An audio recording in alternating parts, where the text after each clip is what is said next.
Hi guys, আসসালামু আলাইকুম। কেমন আছেন? আশা করি সবাই ভালো আছেন। আমরাও আল্লাহর রহমতে ভালো আছি। আজ বিকেলে নারকেল আর চিকেন চমচা, পাস্তা এগুলো দিয়ে সন্ধ্যা নাস্তা করব। এখন আমি ডুবো তেলে চিকেন চমচাগুলো ভেজে নিলাম। এরপর নারকেলগুলোও তেলে ভেজে নিচ্ছি।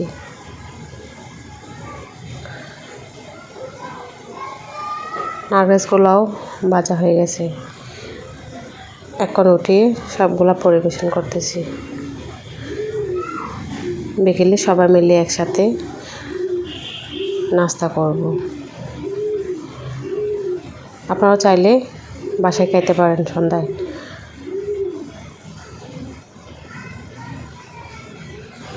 সবাই ভালো থাকবেন, সুস্থ থাকবেন, আমার জন্য দোয়া রাখবেন।